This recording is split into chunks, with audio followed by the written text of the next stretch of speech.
Hi everyone, today we're looking at 3.4 types of diffusion. Our tidbit of the day is that in some Asian countries such as China, Korea, or Japan, it's a sign of approval and appreciation of someone's cooking to slurp the soup loudly, which of course we know is considered rude in many Western countries. So our learning objective is to define types of diffusion. Diffusion is the process by which cultural traits spread over time. So the way that they expand, the way that they move, the way that they go somewhere other than right where they were created. And that creation point, that origin place, is called the cultural hearth, or just the hearth. Historically speaking, culture is spread largely through imperialism and colonialism, and we see this in exploration, in military conquest, in missionary work, in trade, and in migration. Today, it still spreads in some of those ways, especially things like migration and trade, but it largely diffuses through technology, so internet use, television, social media, all of those good things. And we largely define two broad types of diffusion: relocation diffusion and expansion diffusion. So relocation diffusion is the spread of cultural traits or ideas through movement of people, or relocation. And it doesn't matter if it's a single person or a group of people. We spread things like artifacts, the stuff, mentefacts, the beliefs and knowledge, and sociofacts, the institutions. Religion and languages in particular have spread this way, although we see this with lots and lots of things. But we've had the old world languages that move across the sea to the new world, English, Spanish, Portuguese, French, and to other regions as well. So if you look at many countries in Africa, in many places in Asia and Southeast Asia, official language often is a European language. We've also seen religion spread this way, so this is how we get Christianity and Islam and Judaism and all of the other religions into the New World, into other places apart from where they were created. In the picture in the top corner, we're looking at Rio de Janeiro in Brazil, and particularly at a statue called Christ the Redeemer. And this is just exemplifying that relocation diffusion. So we're in Brazil where they speak Portuguese, but also looking at a statue of Jesus that's overlooking the entire city. So that religion and that language is both coming from the old world. African diaspora. So diaspora is the spread of people from the homeland. We have two major ones that we think about in history, and one of them is African diaspora. The other is Jewish diaspora. This is predominantly through forced migration. So we have 10 to 12 million people who are forcibly removed from their homes and enslaved. And that forced migration is going to bring new foods, new types of cooking, new traditions, new dance, music, clothing, hairstyles to a new place. And they're going to intermingle, because remember that not all of the African slaves were from the same tribes. So we're getting a mix of cultures that will come together and create something new with the addition of the European influence. And relocation diffusion can be large scale or it can be small scale. So we can see it very widespread, we can see it very small, like company culture. So if you move to a new company and you take the ideas and the culture with you, that's a small example of relocation diffusion. And to visualize this is what we would see.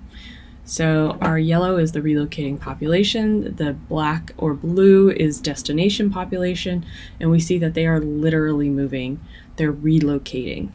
The second type of diffusion is expansion diffusion, and this is when a trait expands outward from its hearth. It's not moving from one place to another, it's expanding. And there are three types of expansion diffusion. So we have contagious, hierarchical, and stimulus diffusion. Contagious diffusion is when a cultural trait spreads adjacently from one person to the next, and this especially happens when we're talking quick spread. So I have it, and then the person next to me, they also get it, and then the person next to them, and it just spreads outward.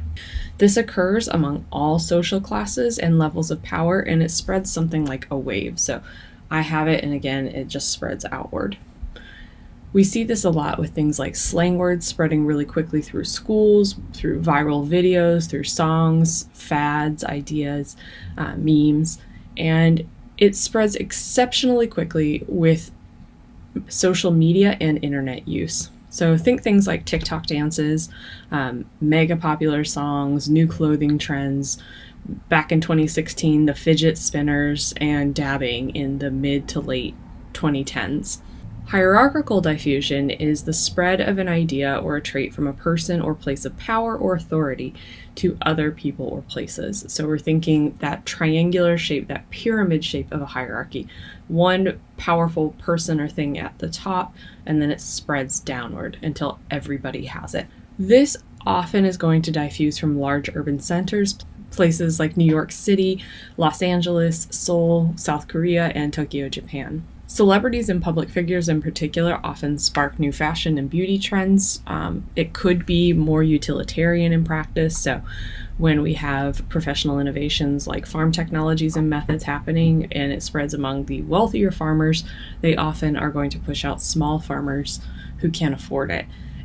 But it's still, the concept or technology still spreads, so that's still hierarchical diffusion. And it may start bottom up. So blue jeans in particular were created for and worn by gold miners back in the 1800s. And they were adopted in the 1950s by incredibly famous heartthrob actors like Marlon Brando and James Dean. And from there, they just spread. So they moved from these masses of poor working class to really famous and then downward into the pyramid. Hip-hop music also spread a lot in this way. It starts in urban Black communities, very isolated, relatively speaking, before it rises in popularity and then starts spreading. And I have in the corner, we see the neon roots of Billie Eilish and Halsey here. And once this happens, we now start to see articles and videos and all kinds of things on how to get those neon roots. This is hierarchical diffusion. So to visualize what this looks like, we have contagious diffusion on the left-hand side and hierarchical diffusion on the right-hand side. And this would be what we see. So here, everybody adjacent is gaining that trait. And here, it is very much classist. So one person gets it and they spread it to a few people who then spread it to a few people who then spread it to a few people. It becomes that pyramid. And finally, with diffusion, we look at stimulus diffusion. So this is when a fundamental idea behind a cultural trait stimulates new innovation. If you know what John Deere tractors are, those big green and yellow ones, that's named after an actual man. So John Deere used the idea of wood and cast iron plows, which didn't really work very well in the hard prairie side of Iowa and Illinois. And he modified the design for steel plows, which were much sharper, much stronger, and worked much better. Elon Musk, we all know, he opened patents to Tesla's designs for their electric cars to anyone so that they could advance electric car technology. Religious and secular texts are both translated so that they can be understood by more audiences. So they spread to other places and are translated into those languages. And finally, fast food restaurants, places like McDonald's, we know that they serve different items depending on the market and depending on the country. So what sells really well here might not sell really well somewhere else, so we're going to change it for local tastes. And this is what it looks like. So we start with the original trait, we get some early adaptations, and then we get some later adaptations. So it all retains some of that origin, but it changes. And then we can mix diffusion. So culture usually spreads through a combination of diffusion types. The trait may start diffusing hierarchically and then begin spreading contagiously. For example, televisions. Televisions were really expensive. Very few people had them, and it was definitely a status symbol. But it starts spreading hierarchically. They're expensive, they're new, the big cities get it before the smaller cities, and eventually they become cheaper and much more affordable. Then by the 1950s, basically everyone has one. Okay, so that's it. Our learning objective was to define types of diffusion. And in your notebook, I want you to do 3 things. First, explain how relocation diffusion through forced migration might differ from relocation diffusion through voluntary migration.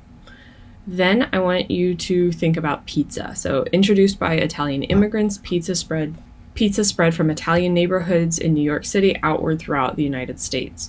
So I want you to explain how this spread represents both relocation and expansion diffusion. And then I want you to compare the 3 types of expansion diffusion and explain how each is affected by wealth and power. And that's it. Make sure you go back and rewatch anything that you missed or need clarification on, and have a great day. Bye.